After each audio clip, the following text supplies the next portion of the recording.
नमस्कार. डीएनए मध्ये आपल्या सर्वांचं स्वागत आहे. आजच्या लोकसत्ता आणि द हिंदू या दोन न्यूजपेपर मधले इम्पॉर्टंट न्यूज आपल्याला डिस्कस करायचे आहेत. महत्त्वाचे मुद्दे आहेत बरेच आजच्या दोन्ही न्यूजपेपरमध्ये. त्याच्यावरती बेस्ट आपल्याला स्टॅटिक आपल्या पेपरमध्ये कशा पद्धतीने प्रश्न विचारला जाऊ शकतो त्या देखील गोष्टी आपण डिस्कस करणार आहोत. जीएस पेपर 1 त्याच्याशी संबंधित एक न्यूज आलेली आहे आजच्या द हिंदू मध्ये. तो मुद्दा आपण करणार आहोत. मागे पण हा मुद्दा आलेला होता, त्यावेळी पण आपण कव्हर केलेला होता आणि युपीएससी 2025 जी प्रिलिम्स झाली होती त्याच्यामध्ये डायरेक्टली प्रश्न एका पर्सनॅलिटीवरती विचारण्यात आलेला होता. ते आहेत Periyar. Periyar self respect movement ती इम्पॉर्टंट आहे. आत्मसन्मान चळवळ किंवा स्वाभिमान चळवळ म्हणून ती ओळखली जाते. मग त्याच्याशी संबंधित बाकी पण मुद्दे आहेत ते पण आपण डिस्कस करणार आहोत. कॉन्ट्रोवर्सी थोडी सुरू आहे साऊथ मध्ये. पेरियार यांना घेऊन काही डॉक्युमेंटरी तिथे डिस्प्ले करण्यात आली होती. तो कॉन्ट्रोवर्सीचा मुद्दा, त्याच्यामध्ये फार खोलात आपल्याला जायचं नाही. आपल्यासाठी पर्सनॅलिटी आणि आपल्यासाठी सिलेबसशी संबंधित असलेला मुद्दा कोणता महत्वाचा आहे तेवढाच फक्त आपण डिस्कस करणार आहोत. पेरियार सेल्फ रिस्पेक्ट मुवमेंट स्वाभिमान चळवळ म्हणून जी ओळखली जाते त्याच्याशी संबंधित, आता ती जर तुम्हाला व्यवस्थित समजून घ्यायची असेल तर त्याच्याशी संबंधित महाराष्ट्रामध्ये पण तशीच एक चळवळ सुरू झाली होती ज्याला नॉन ब्राह्मीण मुवमेंट किंवा ब्राह्मणेतर चळवळ म्हणून ओळखलं जातं. मग एमपीसी सारखा आयोग त्यांच्यासाठी तर महात्मा ज्योतिबा फुले, शाहू महाराज, कोल्हापूर संस्थानाशी संबंधित व्यक्ती हा फेवरेट पार्ट राहिलेला आहे हिस्ट्रीच्या सेक्शन मध्ये. तिथं प्रश्न विचारला जातो. मग जशी महाराष्ट्रामध्ये ब्राह्मणेतर चळवळ सुरू झाली होती, नॉन ब्राह्मण मुवमेंट सुरू झाली होती, तशीच दक्षिण भारतामध्ये सेल्फ रिस्पेक्ट मुवमेंट सुरू झाली होती. ती नॉन ब्राह्मण मुवमेंटच होती, फक्त त्याला नाव तिथं देण्यात आलं होतं सेल्फ रिस्पेक्ट मुवमेंट. मग त्याचे प्रणेते म्हणून कोण ओळखले जातात तर ते पेरियार म्हणून ओळखले जातात. आणि हा एकदम सिंपल वन लाइनर क्वेश्चन यावर्षी युपीएससीने विचारलाय प्रिलिम्सला की सेल्फ रिस्पेक्ट मुवमेंटशी संबंधित एक्झॅक्टली खालीलपैकी व्यक्ती कोण होते, तर पेरियार हा खूप इझी ऑप्शन तिथं होता. तो इम्पॉर्टंट पार्ट आहे आपल्यासाठी. आणखी एक महत्वाची गोष्ट आहे, एका घटनेला 100 वर्ष पूर्ण झालेली आहेत, ती आहे वायकोम सत्याग्रह. 1924 ला त्याची सुरुवात झालेली होती, त्याला देखील 100 वर्ष पूर्ण झालेले आहेत 2024 मध्ये. आता 25च्या कोणत्याही पेपरमध्ये त्याला घेऊन क्वेश्चन विचारला गेला नाही. मग राज्यसेवेला आपण एक्सपेक्ट करू शकतो, कारण राज्यसेवेचा 24चा पेपर खूप आधीच एक्सपेक्टेड होता, शेड्यूल तो झालेला होता एप्रिलमध्येच, त्यामुळे त्यावर्षी प्रश्न नाही विचारला. तर 2-3 घडामोडी आहेत 1924च्या ज्याला 100 वर्ष पूर्ण झाले, तर तो पार्ट आपला स्टॅटिक मधला आपण व्यवस्थित तिथं क्लिअर करायला पाहिजे. तर पहिली गोष्ट आहे हा वायकॉम सत्याग्रह, त्याला 100 वर्ष पूर्ण झालेले. दुसरी गोष्ट हिस्ट्री मधली आणखी एक महत्वाची आहे, ते आहे बेळगाव या ठिकाणी झालेलं काँग्रेसचं अधिवेशन, त्याला पण 100 वर्ष पूर्ण झाले डिसेंबर 24 मध्ये. त्याला घेऊन पण प्रश्न यावर्षी आपण एमपीसी राज्यसेवा आयोगामध्ये एक्सपेक्ट करू शकतो. ठीक आहे, तर तो पार्ट हिस्ट्री मधला इम्पॉर्टंट आहे आजच्या न्यूजपेपर मधला. पुढे वळायचं आपल्याला जीएस पेपर 2 पॉलिटिक्सशी संबंधित 2-3 मुद्दे आलेले आहेत. पहिला महत्वाचा सगळ्यात मुद्दा आहे झोनल काउन्सिल, विभागीय परिषदा ज्यांना म्हणलं जातं, त्याच्याशी संबंधित मीटिंग झालेली आहे. हा फेवरेट पार्ट राहिलेला आहे, याला घेऊन ऑलरेडी प्रश्न विचारला गेलेला आहे झोनल काउन्सिलला घेऊन. तर झोनल काउन्सिल बद्दल इथं न्यूज मध्ये काही गोष्टी मेन्शन केलेल्या आहेत. 2 मुद्दे आहेत या न्यूज मधले आपल्यासाठी इम्पॉर्टंट. एक तर पहिलं, इथं जे टायटल देण्यात आलेलं आहे की find ways of increasing revenue of panchayat. आपल्याकडे जी पंचायत राज व्यवस्था आहे, त्रिस्तरीय पंचायत राज व्यवस्था, तर त्याच्यामध्ये ग्रामपंचायत असेल किंवा पंचायत समिती, जिल्हा परिषद यांच्याकडे रेव्हेन्यू, त्यांचा स्वतःचा महसूल खूप कमी आहे, तर तो वाढवणं गरजेचं आहे असं स्वतः होम मिनिस्टर यांनी स्टेटमेंट केलेलं आहे. तो आपल्यासाठी प्रिलिम्स आणि मेन्स दोन्हीकडे इम्पॉर्टंट टॉपिक आहे. पंचायत राज व्यवस्थेला घेऊन प्रिलिम्सचा प्रश्न विचारतातच. पंचायत राज व्यवस्था आपली त्रिस्तरीय आहे, त्याच्याशी संबंधित ज्या काही समित्या आधी इथं नेमण्यात आल्या होत्या, स्थापन करण्यात आल्या होत्या, त्यांच्या शिफारसी एक्झॅक्टली कशा राहिल्या होत्या तिथं प्रश्न विचारला जातो. 73 आणि 74वी घटना दुरुस्ती, त्याला घेऊन प्रश्न विचारला जातो. मग ग्रामपंचायतीच्या बाबतीमध्ये स्पेसिफिकली प्रश्न खूप वेळा विचारलाय की मतदार एक्झॅक्टली कोण असतात, सरपंच कशा पद्धतीने निवडला जात असतो, रिझर्वेशन किती आहे, आरक्षण तिथे किती आहे, 50% आहे. लक्षात ठेवा 33% सुरुवात झाली होती, 50% पर्यंत ते पोहोचलेलं आहे ऑलरेडी. ठीक आहे, ती एक गोष्ट महत्वाची लक्षात ठेवा. व्हॉलंटरी काही प्रोव्हिजन्स आहेत आणि काही कंपल्सरी प्रोव्हिजन्स आहेत. म्हणजे ग्रामपंचायतने कोणती कार्य करायची आहेत, कोणत्या तरतुदी स्वतःहून करायच्या आहेत, काही ऐच्छिक आहेत आणि काही त्याच्यावरती मॅन्डेटरी आहेत, बंधनकारक आहेत. तर त्याला घेऊन पण प्रश्न विचारलेला आहे प्रिलिम्सला. ठीक आहे, तो प्रिलिम्सचा पार्ट आहे. मग या पंचायतचा जो रेव्हेन्यूचा इश्यू आहे तो मेन्सचा पण आपला पार्ट आहे. आपल्याकडे जी पंचायत राज व्यवस्था राहिलेली आहे किंवा त्याला घेऊन युपीएससीने मागे प्रश्न विचारला होता की ही आपल्याकडे जे डिसेंट्रलायझेशन केलेलं आहे, आपण विकेंद्रीकरण केलेलं आहे, त्या विकेंद्रीकरणामध्ये एक्झॅक्टली आपण साध्य काय केलेलं आहे आतापर्यंत, त्या अनुषंगाने आपल्याला प्रश्न मेन्सला विचारला जातो. त्याच्यापैकी मग त्या पद्धतीने ज्यावेळी प्रश्न विचारला जाईल आपल्याला की हे जे डिसेंट्रलायझेशन झालेले, विकेंद्रीकरण झालेलं आहे, त्याच्यासमोर एक्झॅक्टली चॅलेंजेस काय आहेत, तर वन ऑफ द चॅलेंज आहे हे रेव्हेन्यू कमी आहे, त्यांना डिपेंड राहावं लागतं, त्यांना अवलंबून राहावं लागतं राज्य सरकारवरती आणि केंद्र सरकारवरती. त्यांच्याकडून ज्या काही ग्रँट्स येतील, त्यांच्याकडून जे काही अनुदान मिळतील, निधी मिळेल, त्याच्यावरती त्यांना जास्तीत जास्त अवलंबून राहावं लागते. त्यामुळे मग आता ही गोष्ट, हे जे चॅलेंज आहे, त्या चॅलेंजला, त्या आव्हानाला सामोरं जाण्यासाठी असे काही पर्याय सुचवले जात आहेत की पंचायतचे स्वतःचे रेव्हेन्यू, त्यांचा स्वतःचा महसूल वाढवण्यासाठीचे प्रयत्न करा, मार्ग शोधा. मेन्सला आपल्याला एक्झॅक्टली याच्यावरतीच प्रश्न विचारणार आहेत की पंचायत राज व्यवस्था जी आहे आपल्याकडं, तर त्याच्या समोरचे चॅलेंजेस काय आहेत, आव्हानं काय आहेत, समस्या काय आहेत. मग या काही समस्या आपल्याला माहित असणं गरजेचं आहे. वन ऑफ द इश्यूज आहे हा रेव्हेन्यूचा, महसूल त्यांच्याकडे कमी आहे. ठीक आहे. दुसरं आहे की महिलांचं पार्टिसिपेशन वाढलेलं आहे, कारण 50% रिझर्वेशन दिलं जात आहे. बट सरपंच पती नावासारखी एक समस्या तिथं बघायला मिळते. महिला निवडून आलेले असते सरपंच म्हणून, फक्त मग ती नावापुरतं मर्यादित ठेवलेलं असतं. त्यांच्या पश्चात त्यांचे पती जे सरपंच नसतात, पण ते कारभार बघत असतात. ती एक समस्या आहे. ऍक्च्युअल रिप्रेझेंटेशन बघायला मिळत नाहीये ग्राउंड लेवलला. नावापुरतं आहे, नॉमिनल आहे रिप्रेझेंटेशन, पण ते ग्राउंडला ते रिफ्लेक्ट होत नाहीये त्या पद्धतीने. त्याची पॉझिटिव्ह साईड पण आहे, ती पण आपण डिस्कस करणारच आहोत. पुढे काही मुद्दे आलेले आहेत त्याला घेऊन. ठीक आहे, तर ती एक गोष्ट इम्पॉर्टंट आहे. आणि दुसरा मग महत्वाचा मुद्दा आहे पॉलिटिशी संबंधित, तो आहे झोनल काउन्सिलचा. झोनल काउन्सिल बद्दल गोष्टी देता आपल्यासाठी इम्पॉर्टंट आहे. ठीक आहे, इथला जो मुद्दा होता तो आपण डिस्कस केला की या पंचायत राज, त्रिस्तरीय पंचायत राज जी व्यवस्था आहे त्याच्याशी संबंधित, त्याला आणखी इफेक्टिव्ह बनवण्यासाठी काय करता येईल, तो मुद्दा इथं नमूद केलेला आहे. आणि दुसरा मुद्दा आहे तो आहे झोनल काउन्सिलचा. झोनल काउन्सिलला घेऊन प्रिलिम्सला प्रश्न विचारला जातो, तर त्या गोष्टी आपण डिस्कस करणार आहोत. स्टेट्स रिऑर्गनायझेशन ऍक्ट, राज्य पुनर्रचना आयोग, फाजल अली कमिशन आठवत असेल तर ते फाजल अली कमिशन इम्पॉर्टंट आहे. त्याच्या आधीची पण कमिशन इम्पॉर्टंट आहे. जेव्हीपी कमिटी इम्पॉर्टंट आहे, त्याला घेऊन प्रश्न बऱ्याच वेळा विचारलाय. तर आपल्याकडे फाजल अली कमिशन जे होतं 1953 जे अपॉइंट केलं होतं, त्यांच्या शिफारसींवरती आधारित आपल्याकडे एक कायदा पारित करण्यात आला होता, राज्य पुनर्रचना आयोग, आणि त्यांच्या शिफारसींवरती आधारित राज्य पुनर्रचना कायदा. स्टेट्स रिऑर्गनायझेशन ऍक्ट कधीचा आहे, तो 1956 चा आहे, 1956 आहे. मग त्या 56च्या या स्टेट रिऑर्गनायझेशन ऍक्ट नुसार 5 झोनल काउन्सिल त्यावेळी तयार करण्यात आलेले होते. डायरेक्टली इन्फॉर्मेशन दिले या न्यूज मध्ये, जे आपल्याला, ज्याच्यावरती आधारित आपल्याला डायरेक्टली प्रश्न विचारला जातो. ठीक आहे, 5 झोनल काउन्सिल त्यावेळी क्रिएट करण्यात आले होते या कायद्यानुसार 1956ला. आणि त्याच्यानंतर आणखी एक नॉर्थ ईस्टर्न काउन्सिल एक वेगळं क्रिएट करण्यात आलं होतं, त्याच्याबद्दल चर्चा करू आपण. ठीक आहे, कशासाठी? To provide a common meeting ground, एक समान पातळीवरती सगळ्यांना एकत्रित आणण्यासाठी. सगळे म्हणजे कोण? सगळी राज्य, सगळे केंद्रशासित प्रदेश, त्याचे मुख्यमंत्री, कुठं गव्हर्नर असतील, लेफ्टनंट गव्हर्नर असतील, प्रशासक असतील, ऍडमिनिस्ट्रेटर असतील, तर या सगळ्यांना एकत्रित एका प्लॅटफॉर्मवरती, एका मंचावरती आणण्यासाठी. म्हणून कशासाठी?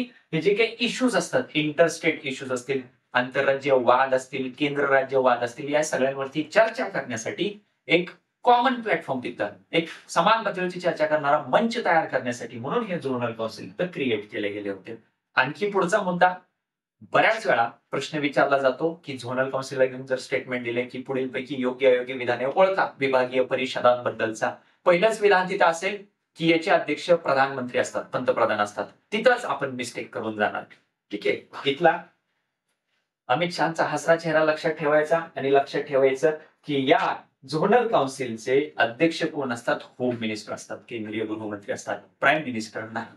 सगळ्यात महत्वाची गोष्ट ती लक्षात ठेवा, कारण बऱ्याच ठिकाणी आहे असं की प्राईम मिनिस्टर अध्यक्ष असतात बऱ्याच समित्यांचे. या केसमध्ये तसं नाही, की या केसमध्ये अध्यक्ष असतात. Union home minister chairs all the councils, म्हणजे ते अध्यक्षस्थान भूषवतात. की आणखी मग त्याच्यामध्ये कोण असतं? उपाध्यक्ष कोण असणार? मग याच्यामध्ये रोटेशनने वेगवेगळ्या राज्यांचे मुख्यमंत्री, फॉर एक्झाम्पल या वर्षी महाराष्ट्र राज्याच्या मुख्यमंत्र्यांकडे आलं उपाध्यक्ष पद, तर पुढच्या वर्षी वेगळ्या राज्याच्या मुख्यमंत्र्यांकडे. या पद्धतीने उपाध्यक्ष रोटेशनने त्या राज्यांचे मुख्यमंत्री तिथे असतात.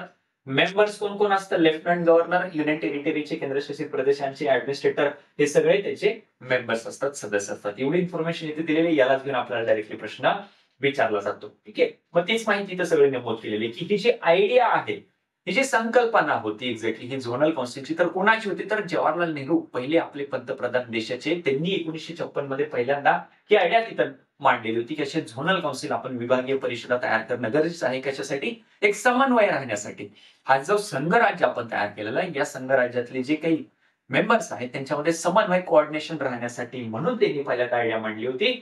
फजल अली कमिशन 53 त्यांच्या रिपोर्टमध्ये ही गोष्ट नमूद करण्यात आलेली होती आणि मग त्याच्यानुसार या 56च्या स्टेट्स रिऑर्गनायझेशन ऍक्ट नुसार राज्य पुनर्रचना कायद्यानुसार 5 झोनल काउन्सिल क्रिएट करण्यात आले. ठीक आहे, इथं राज्य सेवा आयोगासारखा आयोग कन्फ्युज करण्यासाठी तिथं टाकू शकतो की सर्व विभागीय परिषदा या कायद्यानुसार तयार करण्यात आल्या. तसं नाही, 5 विभागीय परिषदा तिथं तयार करण्यात आल्या. नंतर नॉर्थ ईस्टर्न रिजनसाठी आपला जो ईशान्येकडचा एवढा सुंदर भाग आहे त्या भागासाठी एक सेपरेट काउन्सिल तिथं तयार करण्यात आली. नॉर्थ ईस्टर्न काउन्सिल कधी करण्यात आली? Created in 1972. 1972 मध्ये ती तयार करण्यात आली. कशानुसार? नॉर्थ ईस्टर्न काउन्सिल ऍक्ट 1972 नुसार. ठीक आहे, आता आणखी एक इथं महत्वाचा मुद्दा सांगतो. आपल्याला संविधानिक संस्था आणि गैर संविधानिक संस्था यांना घेऊन प्रश्न विचारला जातो. डायरेक्टली खाली 3-4 पर्याय देतील आणि पुढीलपैकी कोणत्या संस्था या संविधानिक आहेत किंवा नाहीत हे ओळखा सांगितलं जाईल. आता इथं त्याच्यासाठी एक ट्रिक लक्षात ठेवायची. ज्यावेळी कोणतीही संस्था अशा कोणत्याही कायद्याने तयार झालेली असते, कायदा पारित करून एखादी संस्था तिथं स्थापन केली गेली असेल तर ती असते वैधानिक संस्था.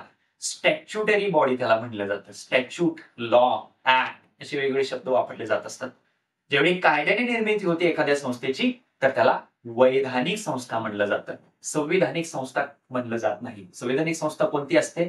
ऍक्च्युअली कॉन्स्टिट्यूशन मध्ये मेन्शन जर असेल, संविधानामध्ये जर उल्लेख असेल, ओरिजिनल कॉन्स्टिट्यूशन मध्ये असू द्या किंवा नंतर घटना दुरुस्ती कायद्याने समाविष्ट केलेली असू द्या, कसंही असू द्या, संविधानामध्ये मेन्शन असेल, आर्टिकल असेल स्पेसिफिकली त्याच्या संबंधित, जसं की इलेक्शन कमिशन, कालच आपण चर्चा केली कालच्या सेशन मध्ये, इलेक्शन कमिशनचा डायरेक्ट कॉन्स्टिट्यूशन मध्ये मेन्शन आहे, उल्लेख आहे, तर ती झाली कॉन्स्टिट्युशनल बॉडी, ती झाली संविधानिक संस्था.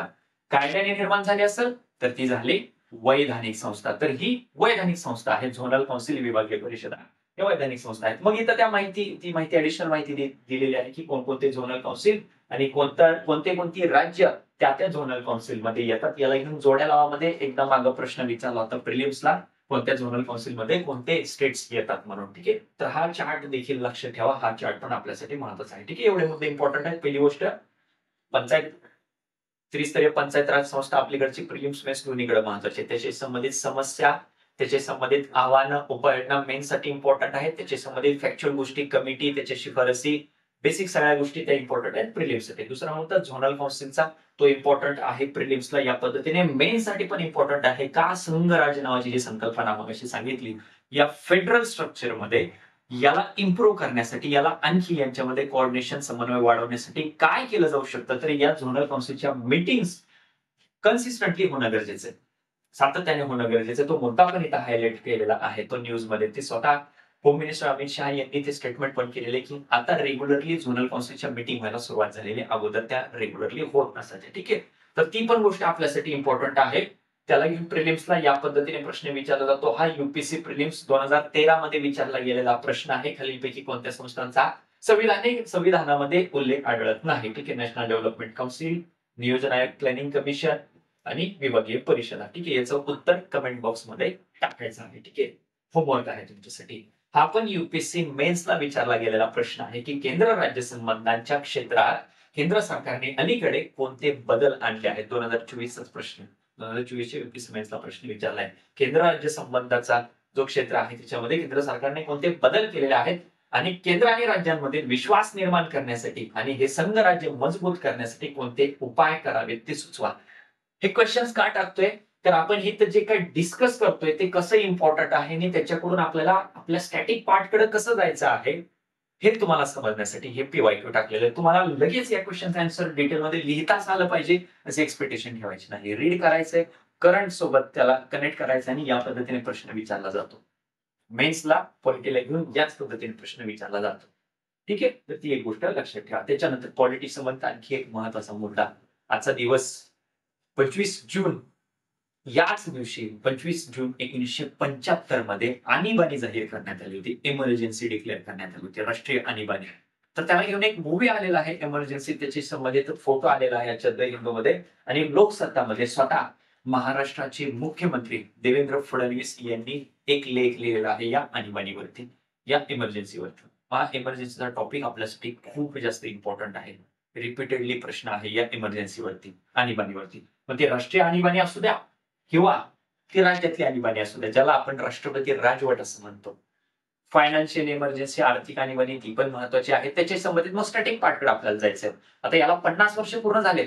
25 जून 1975, 25 जून 2025, 50 वर्ष पूर्ण झाले. केशवानंद भारती केसला 50 वर्ष पूर्ण झाली होती. लगेच क्वेश्चन विचारला केशवानंद भारतीला घेऊन. आता याला 50 वर्ष पूर्ण झाले, तर आता याला घेऊन पण आपल्याला प्रश्न आपल्याला समजायला पाहिजे की एक्सपेक्टेड प्रश्न काय असू शकतात, ते कुठून समजू शकतात. त्याच्यासाठीच हे सेशन बघायचं.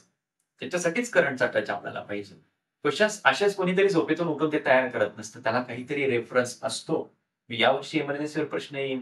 पेरियर यांची चर्चा चालू आहे, तर हिस्ट्रीमध्ये सेल्फ रिस्पेक्ट मुव्हमेंटबद्दल विचारतील, आत्मसन्मान स्वाभिमान चळवळीबद्दल विचारतील, भारतात महाराष्ट्रातल्या ब्राह्मणेतर चळवळीबद्दल विचारतील.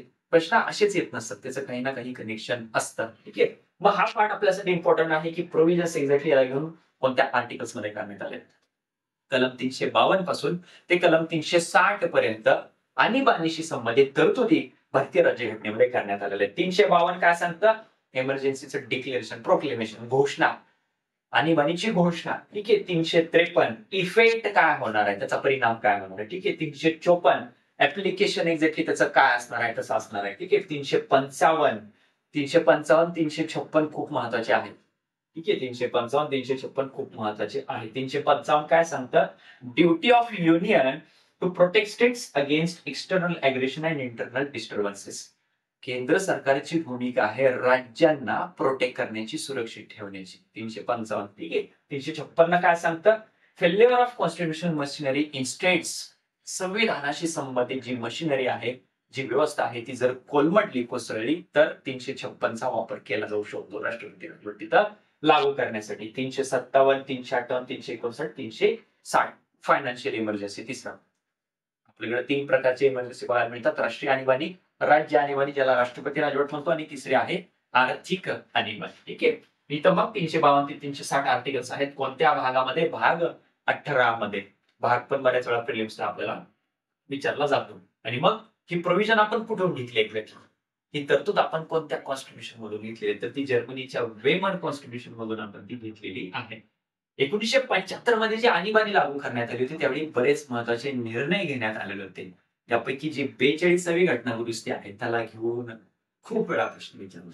मिनी कॉन्स्टिट्यूशन त्याला म्हटलं जातं, कारण खूप जास्त बदल त्यांनी केले होते 42व्या घटना दुरुस्तीने. त्यामुळे त्याला मिनी कॉन्स्टिट्यूशन असं म्हटलं जातं. तरी 75 मध्ये ही जी राष्ट्रीय आणीबाणी, नॅशनल इमर्जन्सी लागू करण्यात आलेली होती, त्यावेळी एक्झॅक्टली बदल काय काय करण्यात आले होते? एकतर पहिली 39वी घटना दुरुस्ती करण्यात आली होती 75 मध्ये. त्यांनी काय केलं होतं? एक्झॅक्टली झालं काय होतं, एक पार्श्वभूमी थोडक्यात समजून घेऊया. इंदिरा गांधी, जे इलेक्शन झाले होते लोकसभेचे, इंदिरा गांधींवरती आरोप ठेवण्यात आला होता की इंदिरा गांधींनी गव्हर्नमेंटच्या मशिनरीचा गैरवापर केलेला आहे इलेक्शन जिंकण्यासाठी. राजनारायण केस फेमस. मग अलाहाबाद हायकोर्टने इंदिरा गांधींच्या विरोधामध्ये निकाल दिलेला होता. मग त्यांनी नंतर अपील केली होती, आणि त्याच दरम्यान मग निर्णय येईपर्यंत पुढचं त्यांनी बऱ्याच घटना दुरुस्ती केल्या होत्या. त्यापैकी पहिली होती 39वी घटना दुरुस्ती, ज्याच्यामध्ये प्रोव्हिजन तरतूद काय करण्यात आली होती की या कायद्याने राष्ट्रपती, उपराष्ट्रपती, पंतप्रधान किंवा लोकसभेचे सभापती यांच्याशी संबंधित जे वाद असतील, या वादांना न्यायपालिकेच्या कक्षेच्या बाहेर त्यांनी ठेवलं. ज्युडिशियरीच्या ज्युरिस्डिक्शनच्या बाहेर त्यांनी ठेवलं होतं, एक्सक्लूड केलेलं होतं 39व्या घटना दुरुस्तीने. आणि काही केंद्रीय कायदे जे आहेत ते 9व्या अनुसूचीमध्ये, 9th शेड्यूल मध्ये ऍड करण्यात आले होते. चेंजेस लक्षात ठेवा. 39th amendment. त्याच्यानंतर करण्यात आली होती फेमस असलेली 42वी घटना दुरुस्ती, 42nd अमेंडमेंट, ज्याला मिनी कॉन्स्टिट्यूशन म्हणून ओळखलं जातं. 1976 ची आहे ही 42वी घटना दुरुस्ती, ज्याच्या अंतर्गत केंद्र सरकार आणि पंतप्रधान कार्यालयाच्या अधिकारात बरेच वाढ तिथं करण्यात आलेली होती, मोठी वाढ करण्यात आली होती. ठीक आहे. त्याच्यानंतर राज्यांमध्ये सैन्य तैनात करण्याची परवानगी देखील देण्यात आली होती. आणीबाणीच्या काळामध्ये राज्य कायद्यांना कमी प्राधान्य देऊन केंद्र सरकारचे नियंत्रण तिथं वाढवलं गेलं होतं. असे कंट्रोलिंग करणारे प्रोव्हिजन्स तर त्याच्यात ऍड करण्यात होते. त्या बऱ्याच करण्यात होत्या, काही इम्पॉर्टंट इथं टाकलेल्या आहेत. फक्त कायदा आणि सुधारणा, जे काय अमेंडमेंट केले जाते, जे काय कायदे बनवले जातील, तिथं न्यायालयीन पूर्णविलोकन त्याला देखील मर्यादित ठेवण्यात आलेलं होतं. असे बरेच बदल त्यांनी केलेले होते. परंतु नंतर 44वी जी घटना दुरुस्ती करण्यात आली, त्यांनी बऱ्याच गोष्टी बदललेल्या होत्या. त्यामुळे 42 आणि 44च्या घटना दुरुस्ती दोन्ही महत्वाच्या आहेत. तर पॉलिटिमधल्या व्यवस्थित काय मेन्सला, युपीएससी मेन्सने प्रश्न विचारलाय 2018ला फायनान्शियल इमर्जन्सी बद्दलचा. थेअरी डिसिजन बरेच झालेले होते 2018ला. तुम्हाला जर माहित असेल काही डिसिजन झाले होते, कमेंट बॉक्स मध्ये सांगायचे. काहीतरी गोष्टी घडत असतात, आर्थिक काहीतरी निर्णय मोठे घेतले जात असतात, लगेच पुढच्या वर्षी किंवा त्या वर्षी त्या गोष्टीला घेऊन, त्या क्षेत्राला घेऊन प्रश्न विचारला जात असतो. भारताचे राष्ट्रपती कोणत्या परिस्थितीत आर्थिक आणीबाणी घोषित करू शकतात? अशी घोषणा लागू राहिल्यास त्याचे कोणते परिणाम होतात? एकदम बेसिक प्रश्न आहे. फायनान्शियल इमर्जन्सी, आर्थिक आणीबाणी जाहीर करण्याचे पॅरामीटर काय आहेत आणि ते झाल्यानंतर एक्झॅक्टली काय होतं हे विचारलेलं आहे. मेन्सला प्रश्न विचारलेला आहे युपीएससीने. ठीक आहे. पुढच्या न्यूजकडे आपल्याला वळायचे. सोशल जस्टिस संबंधित असलेली महत्वाची ही न्यूज आहे, महत्वाचं हे आर्टिकल आहे. जेंडर इक्वेलिटी किंवा जेंडर इक्विटी, लिंग समानतेशी संबंधित गोष्टी याच्यामध्ये नमूद केलेल्या आहेत. ठीक आहे. सिटीज बद्दल इथं सुरुवातीला उल्लेख केलेला आहे की जी शहरं आहेत भारतातली ती वाढत जाणार आहे. ठीक आहे. भारतातली निम्मी पॉप्युलेशन, अर्धी लोकसंख्या भारतातली ही 2050 पर्यंत शहरांमध्ये राहणार आहे. शहरांचं जर बघितलं, शहरांमध्ये ट्रान्सपोर्टेशन, बाकी फॅसिलिटीज याच्यामध्ये थोडासा किंवा तिथलं ऍडमिनिस्ट्रेशन मेन डॉमिनन्स असलेला बघायला मिळते. मग एक स्पेसिफिक सेक्टर याच्यामध्ये टार्गेट केलेला आहे, तो आहे ऍडमिनिस्ट्रेशनचा. परत एकदा मुद्दा इथं नमूद करण्यात आलेला आहे पंचायत राज व्यवस्थेचा. इथं या पद्धतीने मार्क केलेलं आहे, खूप चांगल्या भाषेमध्ये सुरुवात करण्यात आलेली आहे लेखाची, या आर्टिकलची. अशी सुरुवात डिस्क्रिप्टिव्ह पॅटर्नचा जो आन्सर रेटिंग आहे त्याच्यामध्ये अशी सुरुवात, इंट्रोडक्शन अशी करणं एक्सपेक्टेड असतं. अर्बन ट्रान्सफॉर्मेशनचा उल्लेख केलाय. शहरी भागांचा जो विकास होत जाणार आहे त्याचा उल्लेख केलेला आहे. शहरी भागाला घेऊन, अर्बन ट्रान्सफॉर्मेशनला घेऊन काही प्रश्न विचारला, जेंडर इक्वेलिटीला घेऊन काही प्रश्न विचारला, अशी सुरुवात तुम्ही तिथं 100% करू शकता की 2050 पर्यंत 800 मिलियन एवढे लोक जे आहेत, म्हणजेच अर्धी लोकसंख्या भारताची हे शहरांमध्ये वास्तव्यास असणार आहेत. मायग्रेशनला घेऊन प्रश्न येऊ द्या, अर्बन ट्रान्सफॉर्मेशनला घेऊन प्रश्न येऊ द्या, सुरुवात तुम्ही या पद्धतीने करू शकता. त्याच्यासाठी ते मार्क तिथं केलेलं आहे. आणि मग ही शहरं ठरवणार आहेत भारताचं फ्युचर, या लोकशाहीचं फ्युचर. अर्धी लोकसंख्या शहरात राहणार आहे तर ऑफकोर्स इथूनच फ्युचर ठरणार आहे भारताचं काय असणार आहे ते. ठीक आहे. तर त्याच्यासाठी अशी सुरुवात करू शकता. त्याच्यासाठी तो मार्क तिथे केलेला आहे. पीडीएफ टेलिग्राम चॅनलला तिथे अपलोड केली जात असते. डीएनए निलेश सर या टेलिग्राम चॅनलला जॉईन व्हा. ठीक आहे. इथं मग कॉन्स्टिट्युशनल रिफॉर्म्स 73 आणि 74 घटना दुरुस्तीचा उल्लेख केला, ज्याने 33% रिझर्वेशन महिलांना दिलं होतं, जे नंतर 50% वाढवण्यात आलं 17 राज्यांमध्ये आणि केंद्रशासित प्रदेशांमध्ये. ठीक आहे. मग तिथं जर बघितलं तर लोकल रिप्रेझेंटेटिव्ह, स्थानिक ही जे पंचायत राज व्यवस्था आहे, तिथं महिला जेवढ्या निवडून आलेल्या त्याचं प्रमाण इथं नमूद केलेलं आहे. ते प्रमाण किती आहे? 46% आहे स्थानिक स्वराज्य संस्थांमध्ये. कोणाची आकडेवारी आहे? मिनिस्ट्री ऑफ पंचायत राज 2024, पंचायत राज मंत्रालयाकडूनच जाहीर केलेली आकडेवारी आहे. ही खूप चांगली गोष्ट या आर्टिकलमध्ये केली. प्रत्येक आकडेवारीला, प्रत्येक स्टॅटिस्टिकला त्यांनी रेफरन्स सोर्स मेन्शन केलेला आहे. महत्वाची गोष्ट आहे. आपण आपल्या आन्सर मध्ये ती जर गोष्ट केली तर ऑथेंटिसिटी वाढून जाते. ठीक आहे. तर ही एक महत्वाची गोष्ट आहे. परंतु जी ब्युरोक्रेसी आहे, जे ऍडमिनिस्ट्रेशन आहे, त्या ऍडमिनिस्ट्रेशन मध्ये मेन डॉमिनन्स असलेला आपल्याला बघायला मिळतोय. ग्रासरूटला रिप्रेझेंटेशन आहे, बट ऍडमिनिस्ट्रेशन मध्ये, प्रशासनामध्ये, या अर्बन आणि या स्थानिक स्वराज्य संस्थांमध्ये महिलांचं प्रमाण कमी आहे. तो मुद्दा इथं महत्वाचा नमूद केलाय. मग इथं ब्युरोक्रेसीमध्ये जेंडर इक्वेलिटी आणणं गरजेचं आहे. इथं लिंग समानता आणणं गरजेचं आहे ब्युरोक्रेसीमध्ये. तो इम्पॉर्टंट टॉपिक इथं मेन्शन केलाय. इंडिया स्पेंटचा रिपोर्ट आहे 2022चा. त्याच्यामध्ये त्यांनी नमूद केले की इंडियन ऍडमिनिस्ट्रेटिव्ह सर्व्हिस मध्ये 2022 पर्यंत फक्त 20% महिला आहेत.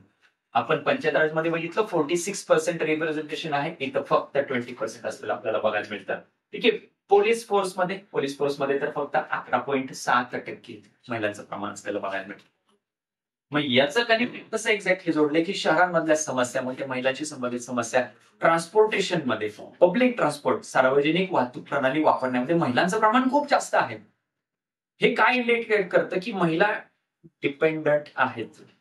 मग त्याच्यासाठी ऍडमिनिस्ट्रेशन मध्ये महिला असणं गरजेचं आहे का? तर तिथं त्यांना माहित असतं, स्वतः त्यांच्या लाईफ मधून त्या गोष्टी एक्सपिरियन्स त्यांनी केलेले असतात. मग पॉलिसी मेकिंग मध्ये, डिसिजन मेकिंग मध्ये, म्हणजेच ऍडमिनिस्ट्रेशन मध्ये महिलांचं प्रमाण वाढणं गरजेचं आहे. तिथं लिंग समानता येणं गरजेचं आहे. युपीएससीने मागे प्रश्न विचारला होता, न्याय व्यवस्थेमध्ये महिला न्यायाधीशांचं प्रमाण वाढवणं का गरजेचं आहे? तो प्रश्न विचारला होता. मग इथं ऍडमिनिस्ट्रेशनला घेऊन प्रश्न विचारला जाऊ शकतो. आता ऍडमिनिस्ट्रेशन मध्ये महिलांचं प्रमाण वाढवणं का गरजेचं आहे? ठीक आहे. जेंडर बजेटचा इथं उल्लेख केलेला आहे. जेंडर बजेट ही संकल्पना एक्झॅक्टली कधी आली तर ती 1990च्या दशकामध्ये आली, जागतिक पातळीवरती. भारताने पहिल्यांदा 2005-6 मध्ये जेंडर बजेटिंग नावाची संकल्पना इथं वापरली, ज्याच्यामध्ये लिडिंग काही स्टेट्स होते, केरळ, तामिळनाडू आणि दिल्ली, जिथं महिलांशी संबंधित, मग ते पब्लिक ट्रान्सपोर्टेशन, महिलांशी संबंधित म्हणजे महिलांसाठी स्पेशली बस काही तिथं सुरू केल्या गेल्या, त्यांच्यासाठी बजेटमध्ये काही सेपरेट अलोकेशन तिथं केलं गेलं. याची सुरुवात भारतात कधी झाली तर 2005-6 मध्ये. तो इम्पॉर्टंट एक ऍस्पेक्ट याच्यामध्ये त्यांनी मेन्शन केलेला आहे की जेंडर इक्वेलिटी ऍडमिनिस्ट्रेशन मध्ये कशी गरजेची आहे. ठीक आहे. एवढ्या या आर्टिकलमध्ये तेवढ्याच गोष्टी आपल्यासाठी इम्पॉर्टंट आहेत. त्याच्यानंतर safe drinking water social justice मध्ये याला रिलेट करा किंवा रिसोर्सेस मध्ये याला रिलेट करा. सेफ ड्रिंकिंग वॉटर, आता इथं ग्लोबल लेवलचे काही स्टॅटिस्टिक्स दिलेले आहेत की 2 बिलियन पीपल, 2 बिलियन लोक त्यांना सेफ ड्रिंकिंग वॉटर मिळत नाही. आणि त्याच्यामुळे जर बघितलं तर 8 लाख मृत्यू होतात प्रत्येक वर्षी स्वच्छ पाणी न मिळाल्यामुळे. याची संबंधित पुढे एक मुद्दा आपण डिस्कस करणार आहे, एसडीजी सस्टेनेबल डेव्हलपमेंट गोल्स. त्याच्यामध्ये पण क्लीन वॉटर हे एक गोल आहे, उद्दिष्ट आहे जे साध्य करायचं 2030 पर्यंत. भारताशी संबंधित ऍस्पेक्ट याचे काय आहेत भारतात पण माहिती आपल्याला. सर्वांसाठी एकतर पहिल्यांदा गोष्ट पाणीच उपलब्ध नाही, सगळ्यांसाठी ऍक्सेस नाहीये वॉटरचा, आणि क्लीन वॉटरचा ऍक्सेस मग त्याच्यानंतरचा आणखी पुढचं आव्हान आहे. मग त्याच्यासाठी आपण काय केलंय, सेंट्रल गव्हर्नमेंटने काय केलंय, जल जीवन मिशन नावाचं एक मिशन सुरू केलंय, ज्याच्या अंतर्गत 2024चं टार्गेट ठेवलं होतं की प्रत्येक ग्रामीण घराला नळाद्वारे पाणी पुरवठा करायचा. त्याच्यामध्ये बहुतांशी राज्यांमध्ये, महाराष्ट्राचं एक एक्झाम्पल आपण बघितलं होतं की महाराष्ट्र एक लिडिंग स्टेट आहे त्याच्या इम्प्लिमेंटेशन मध्ये, अंमलबजावणीमध्ये. तर तसे काही मिशन आपल्याकडे सुरू केले की पहिल्यांदा ऍक्सेसिबल वॉटर तरी मिळालं पाहिजे, मग क्लीन वॉटरचा तिथं मुद्दा सगळा येतो. पुढे सस्टेनेबल डेव्हलपमेंटला घेऊन एक मुद्दा आलेला तो आपण डिस्कस करणार आहोत. ठीक आहे, इकॉनॉमिक डेव्हलपमेंट सोशल त्याच्या संबंधित एक महत्वाचा मुद्दा आहे एसडीजी ला घेऊन. एसडीजी एक इंडेक्स लॉन्च करण्यात आलेला आहे, तर त्याच्यामध्ये पहिल्यांदाच असं झालंय की भारत 100च्या आतमध्ये आलेला आहे. भारतासाठी एक चांगली गोष्ट आहे. ठीक आहे, ती सगळ्या गोष्टी इथे नमूद केलेल्या आहेत. ठीक आहे, India has for the first time secured a position among the top 100 countries. कशामध्ये, सस्टेनेबल डेव्हलपमेंट गोल इंडेक्स मध्ये, एसडीजी इंडेक्स मध्ये. सेम न्यूज लोकसत्तामध्ये पण आलेली आहे. ठीक आहे, सेम न्यूज लोकसत्तामध्ये पण आलेली आहे. शाश्वत विकास उद्दिष्टांमध्ये भारत पहिल्यांदाच पहिल्या 100 देशांमध्ये रँकिंग भारताची एसडीजी शाश्वत विकास उद्दिष्ट 2015 ते 2030 या कालावधीमध्ये जी साध्य करायची आहेत त्याच्यामध्ये जी काही कामगिरी राहिलेल्या देशांची त्याच्या आधारे ही रँकिंग जाहीर करण्यात आली आहे. कोणाच्या बाजूने जाहीर करण्यात आले ते पण इथे मेन्शन केलेलं आहे.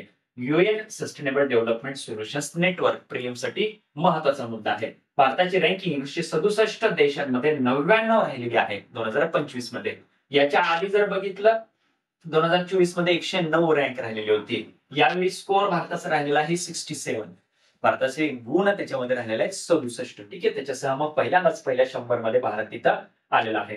इथं तो मुद्दा नमूद केलेला आहे की 17 जी शाश्वत विकास उद्दिष्ट आहे ती साध्य करण्यामध्ये कामगिरी त्या देशाची किती राहिलेली आहे त्याला घेऊन ही प्रोग्रेस सगळी मेजर केली जाते आणि त्याच्यानुसार ही रँकिंग तिथं काढलेली आहे. मग भारताची आधीचे 2021, 22 आणि 23 ची रँकिंग पण इथं दिलेली आहे. 21 ची रँकिंग राहिलेली 120, 22 राहिलेली आहे 121, 23 राहिलेली 112, 24 मध्ये 109 आणि आता 99 2025 ला. ती महत्वाची गोष्ट आहे की भारताने चांगला परफॉर्मन्स कामगिरी दाखवलेली आहे शाश्वत विकास उद्दिष्ट साध्य करण्यामध्ये. टॉपचे देश कोणते आहेत, फिनलँड, स्वीडन, डेन्मार्क. युरोपियन देश टॉप 20 मध्ये खूप जास्त आहेत. ऑफकोर्स ते सगळ्याच इंडेक्स मध्ये सगळ्याच क्रमवारीमध्ये ते टॉपलाच राहिलेले असतात. चॅलेंज काय राहिलेलं आहे सध्या सगळ्याच देशांसमोर ते आहे क्लायमेट चेंज. हवामान बदलामुळे ही शाश्वत विकास उद्दिष्ट साध्य करण्यामध्ये थोडी आव्हानं निर्माण झालेले आहेत सगळ्याच देशांसमोर. जागतिक पातळीवरती जर विचार केला तर फक्त 17% शाश्वत विकास उद्दिष्ट ट्रॅक वरती आहेत, योग्य दिशेने ती साध्य करण्याच्या दिशेने कामगिरी चाललेली आहे. फक्त 17% उद्दिष्ट. ठीक आहे, त्याच्यासमोर मग चॅलेंजेस हे सगळे असलेले बघायला मिळतात. सेम कंटेंट इकडं आहे लोकसत्ताच्या न्यूज मध्ये. मग हे एसडीजी आपल्याला माहित असणं गरजेचं आहे. मागे एका सेशन मध्ये सांगितलं होतं की कसं हे लक्षात ठेवायचं. ठीक आहे, नो पॉवर्टी. पहिलं एसडीजी काय सांगतं, नो पॉवर्टी, शून्य गरिबी. मग शून्य गरिबी असेल तर मग 0 हंगर तिथं होणार आहे, 0 उपासमारी होणार आहे. मग चांगलं उपासमार नसेल, गरिबी नसेल तर काय होणार आहे, हेल्थ चांगली होणार आहे, आरोग्य चांगलं होणार आहे. ते चांगलं असेल तर काय होणार आहे, शिक्षण चांगलं मिळणार आहे, क्वालिटी एज्युकेशन. शिक्षण चांगलं मिळालं तर काय होणार आहे, लिंग असमानता दूर होणार आहे, जेंडर इक्वॅलिटी तिथं मग तो मुद्दा येतो. मग हे सगळं असेल तर मग इन्फ्रास्ट्रक्चरच्या बाबतीमध्ये, फॅसिलिटीच्या बाबतीमध्ये, क्लीन वॉटर मग अशी मुद्दा सांगितला होता, स्वच्छ पाणी आणि स्वच्छता हे असेल तर मग एनर्जी पण तिथं चांगल्या पद्धतीने मिळेल, डिसेंट वर्क चांगलं काम मिळेल, इकॉनॉमिक ग्रोथ आर्थिक वाढ चांगली होईल, इंडस्ट्री इन्फ्रास्ट्रक्चर इनइक्वॅलिटी कमी होत जातील. या सगळ्या गोष्टी घडत गेल्या की सस्टेनेबल सिटीज क्रिएट होतील. या सगळ्या चांगल्या सिटीजन्सच्या माध्यमातून रिस्पॉन्सिबल कन्झम्पशन अँड प्रोडक्शन म्हणजे जबाबदारीने हे सगळं कन्झम्पशन वस्तूंचं रिसोर्सेसचं करणं पुढच्या पिढ्यांसाठी. सस्टेनेबल म्हणजे काय, सस्टेनेबल डेव्हलपमेंट काय असतं, पुढच्या पिढ्यांची पण गरज पूर्ण होईल अशा पद्धतीने रिसोर्सेस संसाधनांचा वापर करणं. ती गोष्ट आहे 12वा टार्गेट.